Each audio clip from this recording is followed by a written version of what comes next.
you beautiful people out there, and welcome to my channel for another live stream.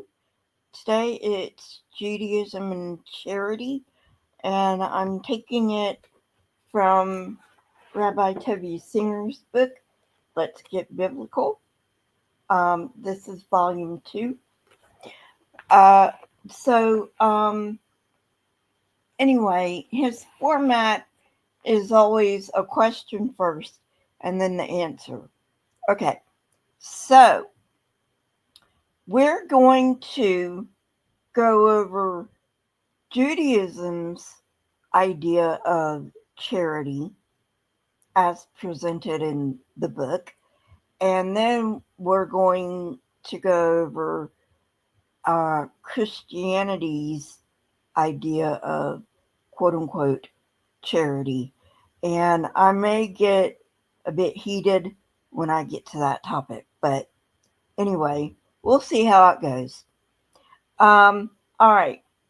So the question is, I was watching a television evangelist one Sunday, and something he said really struck me. According to him, unless people pay tithes, they will suffer. Actually, his words were that they would, quote unquote, get their butts kicked by life. I was horrified. Would you tell me what Judaism teaches about tithing and its purpose? Okay, so right off the bat, this sounds like this pastor, this televangelist, subscribes to prosperity gospel, which is a whole nother can of worms that I'm not opening up right now. There are a lot of prosperity gospel televangelists. Joyce Myers, Joel Osteen, Kenneth Copeland. There are probably others I just can't think of right now. But at any rate, and I never listen to any of them except when I'm doing my rebuttals, because I just can't stand them. You know, religion should not be used to gain fabulous wealth. And I'm talking about any religion. Okay?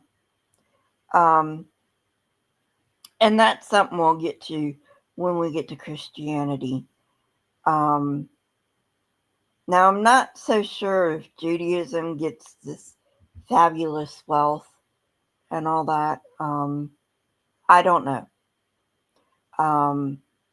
But let's see what Rabbi answers. Okay, so his answer is that it's a commandment from the Torah for every Jew to give 10% of his income to charity. Note, it does not say 10% of income to the synagogue. It says 10% to charity. And I believe the Muslims have the same commandment. I'm not sure if it's 10% for Muslims, but I do know they have a command to give to charity. So you might want to look it up whether it's 10% or not. I don't really care. The act of giving alms to the poor is held in high esteem by the Jews. The Bible teaches that this commandment acts as an atonement for sin. And you can see this in the book of Daniel, when Nebuchadnezzar says, "How can I atone for my sins?" and I'm paraphrasing here. And Daniel says to Nebuchadnezzar, give to the poor. Okay? Very truncated version of the story, but that's basically it in a nutshell.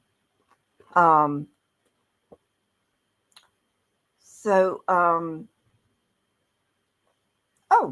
yeah. And that's in Daniel 4:24. And it's also the theme in the beginning of the book of Isaiah. Okay, so let's go to the book of Isaiah. Um, Isaiah declares how the act of feeding the poor and the downtrodden expiates man's sins.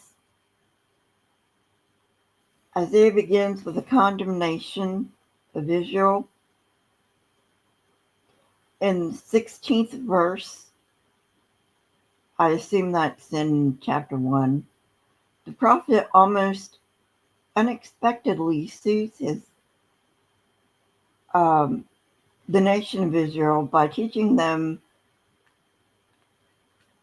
that the essence of atonement is to give to the poor, to give to charity.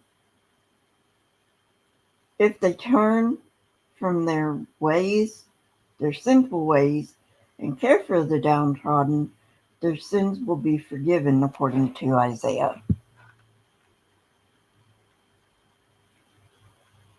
Okay, so to the Christian pastor, the rabbi says this: I find this Christian pastor's message that those who fail to tithe will, quote unquote, suffer to be rather puzzling. According to mainline Protestant theology, salvation cannot be achieved through any form of works or deeds. Tithing would certainly fall into this category of works. So, yeah, I agree. So, anyway, and that's a nice segue into Christianity's idea of tithing. And like I said, I may go on a rant here. Christianity's idea of tithing is give 10% to the church and then offerings on top of that, but at least 10%, you know.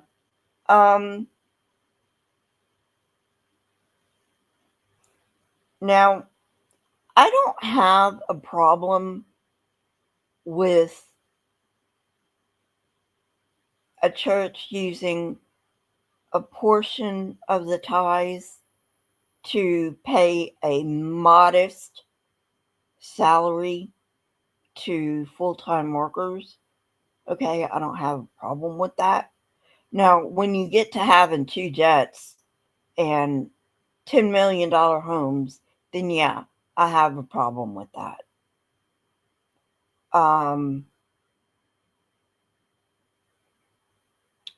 But,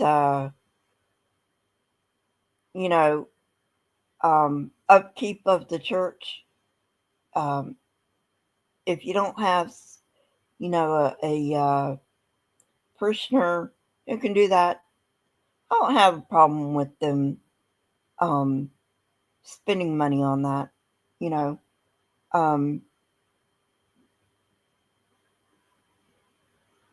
Now, what they should be doing, according to not only the Tanakh, but also according to Jesus, is feeding the poor, clothing the naked, visiting the sick, and most of them do none of that.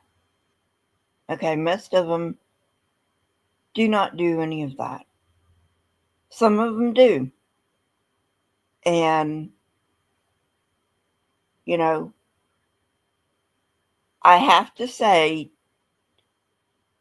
to those churches that do use tithes and offerings to feed the poor, clothe the naked, um, and do everything that Jesus said, kudos to them. You know, um, I may hate the religion of Christianity, but when people are not hypocrites, when they do what Jesus told them to do, I have no problem giving them kudos because they deserve that. Okay. Um, what shouldn't happen is that pastors shame their congregation into giving tithes and offerings. Okay? That should not happen. And as far as I know, and I'm not a Jew, okay? But as far as I know, the 10% that Jews are required to give doesn't have to go to the synagogue. The 10% that they're required to give can go to a charity. You know, um, a lot of Jews will go give blankets to the homeless when it gets cold. You know, if they have extra clothes, they'll go hand out the clothes to the homeless. Um, stuff like that. Um, as far as I know, you know, probably not all Jews do that. I do want to say that. Probably not all Jews do that, but I have heard of Jews doing that. And to be fair, some Christians probably do that too. Kudos. Again, I have no problem giving kudos where kudos is due. But this thing about tithes and offerings has been abused by churches so that they can get richer off of their congregants, so that pastors can have 2 jets and $10 million homes. And notice I said homes in the plural, you know, and a lot of pastors don't have that. And that's fine, you know, because I have a feeling that those pastors that don't have the jets and don't have $10 million homes, I have a feeling that those pastors are in it for the right reason.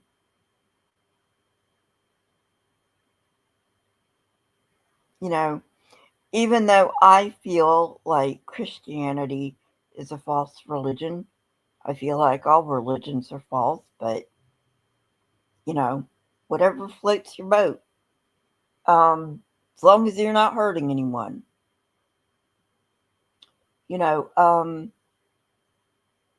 if you're in it for the right reason, that's fine. You know, you think you're doing humanity a service, and that's fine. You know, um, I have a problem with the way they do it, but you know, if you believe something with all your heart, and a lot of Christians believe, you know, non-Christians are gonna go to hell, then you gotta believe what you believe. You know, it's not like you can be persuaded not to believe something or to believe something you don't believe. You know, you believe what you believe. And anyway, that's all I've got for today. Well, I'm glad I got through that as level headed as I did. I did not expect that. Maybe the further I get from the church, being out of the church, maybe the further away I get from that, the more chill I get. I don't know. I don't know. But at any rate, maybe I'm just, getting over the uh, angry atheist phase. Who knows? You know? At any rate, have a great day, and I will see you next time. Bye.